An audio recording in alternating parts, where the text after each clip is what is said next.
This video was brought to you by ABRP planner, Kempower, Markus Bil, Stormberg and Bilkomponenter. Yo, what's up? We're now sitting in Millennium Falcon and today I'm gonna promote my new channel. It's a 4K channel. I don't remember the name of it. I think it was Teslabjorn's 4K drives through Norway, so whatever.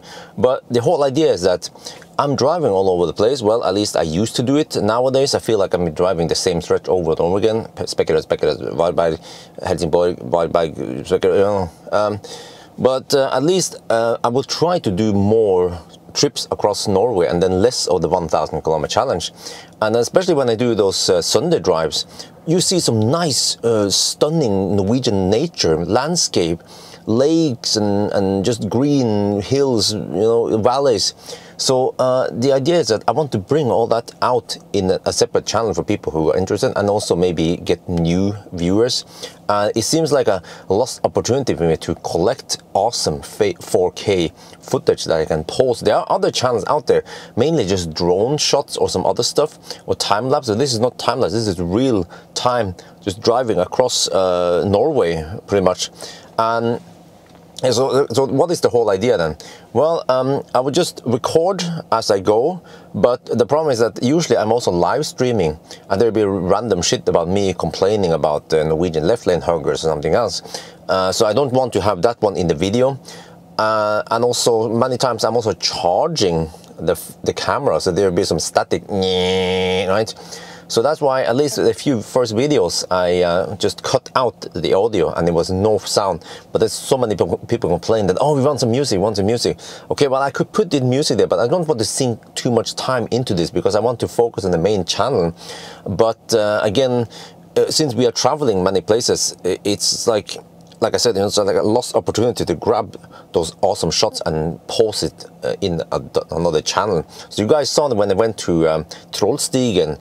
That was an awesome valley that it's called Romsdalen. I actually shot it in 4K in the morning and already posted in that 4K channel, but no sound, no music, unfortunately, because this is the whole idea. I will have, like, eventually there will be hundreds, maybe thousands of hours of video there.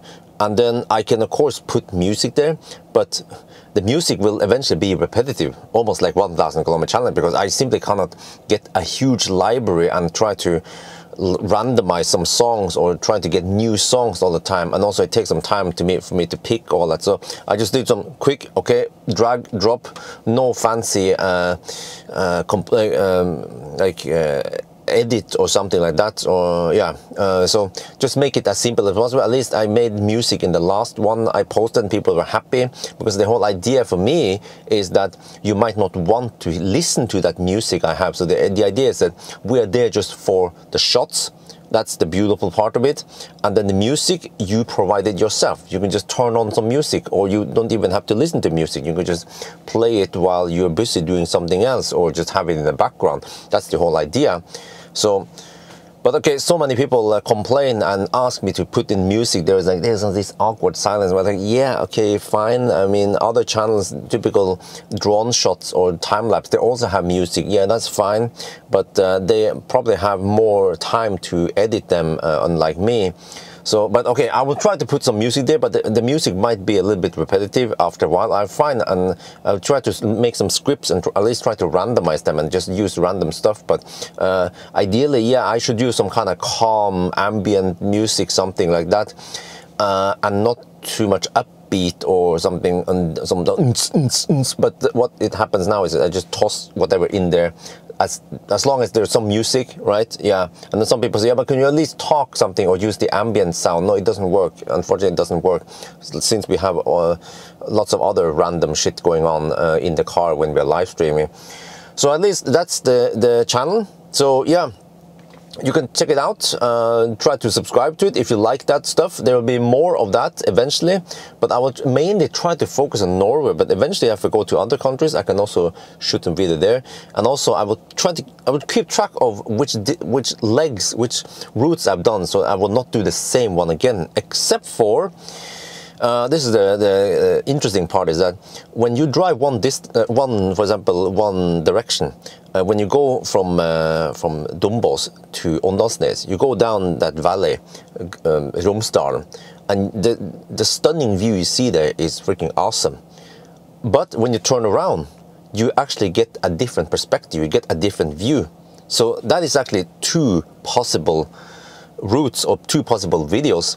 And then stuff also changes over the season. So when fall comes, the colors will suddenly change. There'll be plenty of colors up in the hills, and also during winter. So actually, in that regard, we have 6 possible permutation in one route. But also it depends. Maybe one direction is not that interesting. Maybe one season is not that interesting. It depends what it is, right? For example, if there are not that many trees in that stretch, if it's a mountain, then summer or fall doesn't even matter, right? But at least winter should have some cool shots or atmosphere versus summer.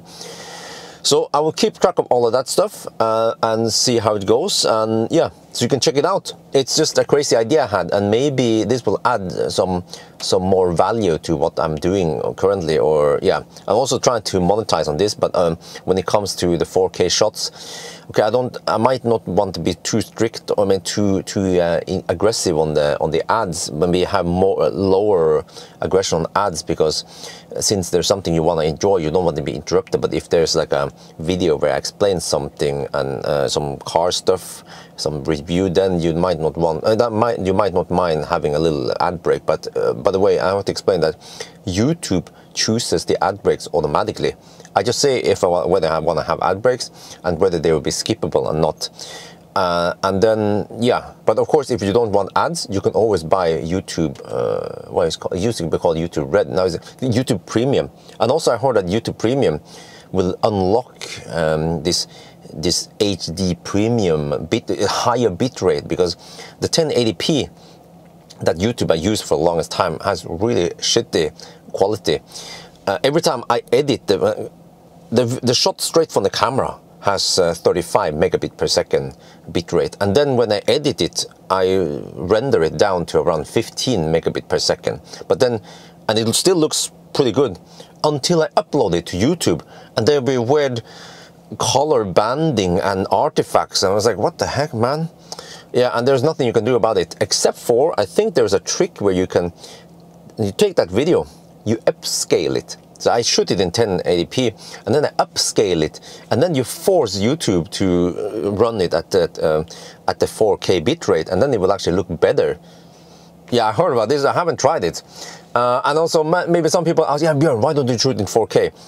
Man, I have shot those shots, at least those one in 4K, and okay. Regular 1080p shots, they are in 35 megabit per second. 4K shots are in 150 megabit per second. So they are roughly 4 times larger. So that takes up more disk memory space, not that big of a deal in the memory card, but more disk space, and I actually keep a big ass archive of all the files. So I do a little bit cleanup from time to time. For example, B-rolls from 1000 kilometer challenge, after a while they are deleted, but some shots where I show some stuff about something rapid gating or whatever, right? I might use it again in 1 year after they fixed it or something. So that's why I actually keep a big archive stored.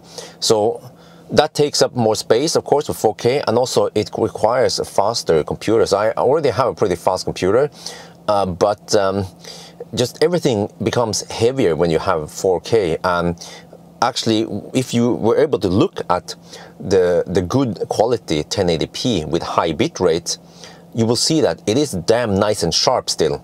You know, 4K is just, I wouldn't say a gimmick, but it looks nicer, but you can actually achieve pretty good stunning picture if you just go a little bit higher bit rate. The camera that I have produces really nice and sharp images, but it's just that YouTube crushes it. But at least for the 4K channel, okay, then you can experience some real 4K. And another thing I should mention, by the way, is that many people also watch videos on the phone, and then I'm not sure how it is on phone, but you might not be able to see the difference between 1080p and 4K there. I'm not sure.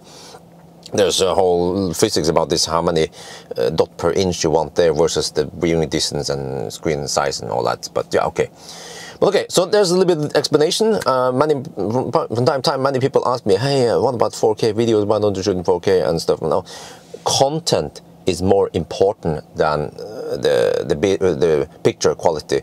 Except for that, okay, I tend to shoot a lot at night, so of course you don't want the pictures to be too washed out. So that's why I never shoot video with a phone. You know, Sandy Munro, they actually use a phone. It works, but I can actually see the compression artifacts and can see the stuff that you typically get from a phone. I'm not sure about other channels, but at least I use camcorder. Camcorder works the best for me. And yeah, I don't want to use any mirrorless cameras. For my usage, camcorder is the best for stability, for stuff. And also one last thing I should mention, since we already have it here, why don't you shoot in 50p, 60 frames per second or 50 frames per second? The problem is that if you go higher frame per second, the shutter speed also needs to increase. So if you shoot at 60 frames per second, the shutter speed needs to be 120/1, right? And then for 50 frames per second, it's 100. But then when I shoot at 25p, I can drop the shutter speed to 50:1, which is better for low light. And I tend to shoot a lot at night, and I don't usually have many crazy action shots. So for me, I swear to 25p. So yeah, that one will not change, most likely not. So anyway, I think that's going to be it for now. I hope you guys enjoyed this video. As always, thank you for watching, and talk to you later.